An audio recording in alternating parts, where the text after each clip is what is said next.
Halo, assalamualaikum warahmatullahi wabarakatuh. Selamat datang pemirsa sekalian di channel Agus Susanto, channelnya Orang Pertanian. Bahasan kita kali ini mengenai pembuatan pupuk organik cair yang sehari-hari dapat Bapak Ibu manfaatkan untuk berkebun di rumah tentunya. Pupuk organik cair ini sebelumnya sudah kami dengar-dengar dibuat dari nasi yang basi. Nanti kita tanyakan kenapa menggunakan nasi basi dan bagaimana efeknya pada tanaman-tanaman yang diberikan pupuk tersebut. Kali ini kami mengundang praktisi tanaman yang menggunakan pupuk organik cair, Ibu Wiwin Winarni atau Bu Sugeng Widodo yang ada di kota Jambi. Jadi beliau ini termasuk praktisi pertanian yang berkebun di sekitar rumah. Ada kegiatannya, ada banyak, ada hidroponik yang produknya sudah dipasarkan di mal di kota Jambi, kemudian bertanam yang lain-lain, ya, termasuk tanaman perkebunan tentunya. Kali ini yang kita bahas spesifik mengenai pembuatan pupuk organik cair yang bisa Bapak Ibu contoh tentunya dan memberikan inspirasi pada kita semua. Nah, ini sekarang kita lanjutkan saja, kita tanyakan kepada Ibu Wiwin latar belakangnya kenapa sih membuat pupuk organik cair, dan nanti dilanjutkan dengan teknis pembuatannya secara garis besarnya, kemudian apakah memang berefek bagus pada tanaman yang diberikan pupuk tersebut. Silakan Ibu Wiwin. Assalamualaikum warahmatullahi wabarakatuh. Selamat malam Pak Agus Susanto. Nama saya Ibu Wiwin dari Jambi. Saya praktisi di bidang pertanian yang aktif menggunakan pupuk organik cair ataupun setengah organik, tapi saya memang karena selain praktisi untuk tanaman sekitar rumah, saya memang memanfaatkan halaman saya untuk hidroponik, yang mana memang hidroponik ini bukan menggunakan pupuk organik cair, tapi nutrisi, tapi setidaknya tidak menggunakan pestisida konvensional ya, yang mana nanti dari pok nasi basi ini, nasi basi, saya menggantikan pestisida hayati untuk tanaman di sekitar kita. Demikian juga bisa untuk dikocorkan sebagai pupuk organik di tanaman hias. Sebenarnya kenapa saya menggunakan pupuk organik cair ini dari limbah nasi basi? Sebenarnya kita sebagai ibu-ibu biasanya selalu ada sampah atau limbah nasi basi yang kebanyakan dibuang percuma begitu saja. Alangkah baiknya padahal karena di dalam nasi basi itu banyak mengandung bahan biohayati ya, untuk sebagai kalori mikroorganisme. Alangkah baiknya kita gunakan untuk bahan pupuk organik cair, karena di dalam nasi basi tersebut banyak mengandung bermacam-macam ya, ada karbohidrat, protein, fosfor, kalsium, ataupun yang lainnya, ataupun yang banyak di sini jamur Rhizopus oligosporus, itu jamur yang dihasilkan oleh nasi basi itu Pak, ya, yang fungsinya tentunya menghasilkan enzim tersebut untuk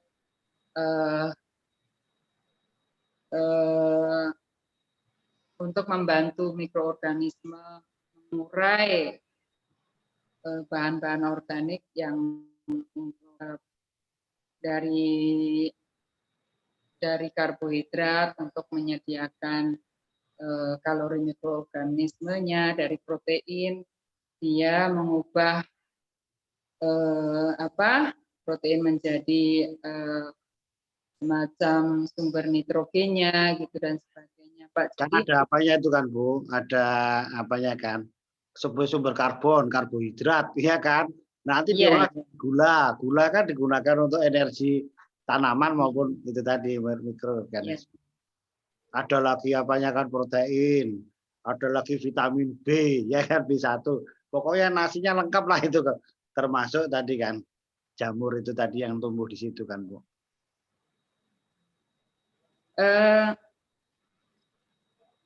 Terus di sini kegunaan untuk pupuk organik cair dari nasi basi ini, Pak Agus, Ya. selain untuk pupuk, tapi juga digunakan sebagai pestisida, karena bau dari aroma tape yang dihasilkan oleh pupuk nasi basi itu membuat kutu putih ataupun serangga itu tidak suka, gitu. Jadi paling tidak mengusir gitu. Nah, terus bisa untuk dijadikan sebagai dekomposer atau untuk mempercepat proses pengomposan, karena banyak mikroba-mikroba yang mikroba pengurai untuk mempercepat proses pengomposan. Jadi kalau pembuatannya apa? Formulanya berapa kira-kira, Bu? Kalau kita tersedia nasinya berapa kilo, airnya berapa kilo, tambah apa aja bahan-bahannya kira-kira? Kalau nasi misalnya kita dapat sampah nasi basi itu 500 gram kan, Pak? Ya, setengah kilo. 500 gram, nanti kita tutup dalam keadaan anaerob atau dalam keadaan gelap, hangat, tapi tidak terkena matahari sekitar seminggu. Setelah sekitar seminggu, nanti biasanya akan tumbuh jamur oren itu, Pak, jamur rhizopusnya itu, dan beraroma tape. Walaupun dia busuk, tapi dia segar, tetap segar, aromanya tape. Jadi ditambahkan dengan 100 molase. Molase ini bisa diganti dengan 100 gram gula merah, 100 sampai 200 gram gula merah, kemudian 2 liter air sumur atau air hujan, dan disarankan tidak menggunakan air pump karena bisa mematikan mikroorganisme, karena air kan biasanya kan kaporit ya kan? Ya, banyak mengandung kaporit. Jadi itu Pak caranya, setelah 7 hari ataupun kadang kalau memang hujan terus, kadang lebih lama lagi, 10 hari barulah kuning-kuningnya itu muncul, Pak. Jadi kita remas-remas, lupa pakai sarung tangannya ya Pak ya. Kita remas-remas, ditambah dengan molase sekitar 100 mili ataupun 100 gram gula merah, bisa digantikan untuk pengganti molase. Kemudian ditambahkan air sekitar 2 liter, diaduk. Setelah bercampur, kita simpan di dalam botol atau jerigen, sesama ampasnya, seampas-ampasnya itu Pak. Jadi setiap hari kita buka sedikit tutupnya, biar untuk biar untuk mengeluarkan gas keluar, jadi tidak mengembang, tidak, kalau kadang-kadang bisa meletus ya Pak ya. kalau tidak ditutup, tidak dibuka selama berhari-hari. Jadi pengisian untuk jerigen atau botol ke botolnya jangan sampai penuh untuk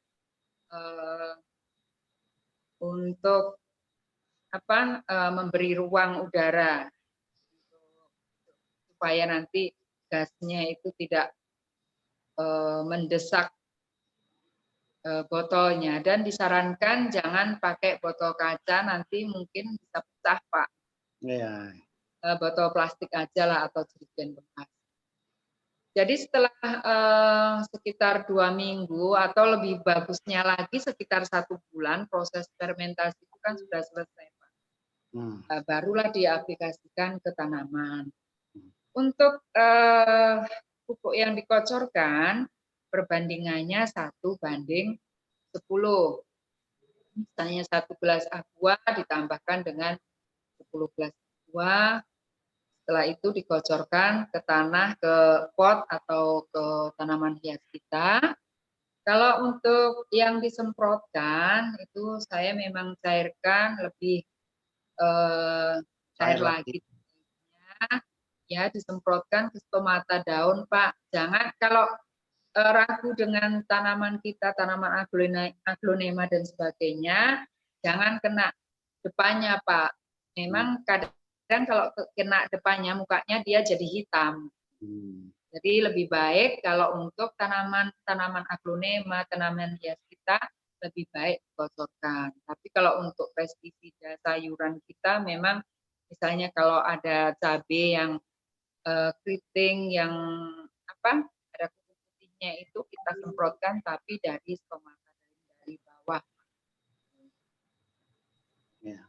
Untuk aplikasi untuk kompos, biasanya saya memang menggunakan sampah dapur yang organik, misalnya sampah sayur-sayuran, sampah kulit-kulit pisang, sayuran, dan apa dijadikan satu, sekitar 1 ember itu beratnya 5 kilo, ditambah 1 ember juga untuk pupuk kandang, itu disusun berselang-seling, dikocorkan pupuk organik cair tadi, POC dari nasi basi itu sekitar 1 botol aqua itu sekitar 500 mili Pak.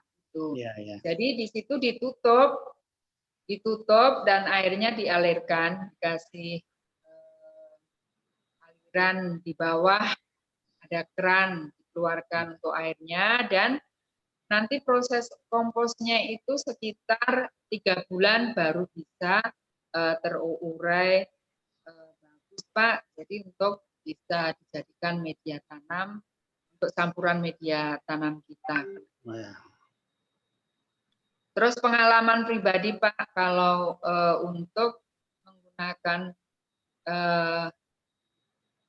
kompos yang belum jadi ini ataupun kotoran hewan yang memang belum jadi itu, kalau memang untuk campuran media tanam, sebaiknya memang kita setelah kita campur dengan tanah, kita tunggu sekitar 3 bulan. Pak, kalau enggak kadang-kadang fermentasinya kurang, masih panas di situ, langsung ditanam, memang nanti tumbuh. Saya kemarin ada menanam jahe sekitar ada 500 karung itu, bagus pertumbuhannya, tapi 3 bulan dia menguning. Rupanya karena memang bahan organiknya itu waktu kita media tanam pertama kali tidak sempurna, jadi daunnya menguning gitu. Tapi saya coba memang saya semprotkan dengan ada pupuk organik di pasaran dengan hormon, semprotkan, ini sudah mulai muncul. Iya. Pak Agus. Iya, terima kasih Bu Wiwin yang sudah menyampaikan informasinya mengenai tadi pembuatan pupuk organik cair dari nasi basi. Kemudian tidak hanya pupuk tetapi juga untuk biopestisida. Kemudian sebagai starter untuk pembuatan kompos, kan kira-kira begitu kan? Ya, kesimpulannya dari yang berantai tadi itu tadi, pupuk ke pupuk lagi ke biopestisida. Dan itu harapannya memang aman, ramah lingkungan, dan bisa diterapkan untuk kita semua.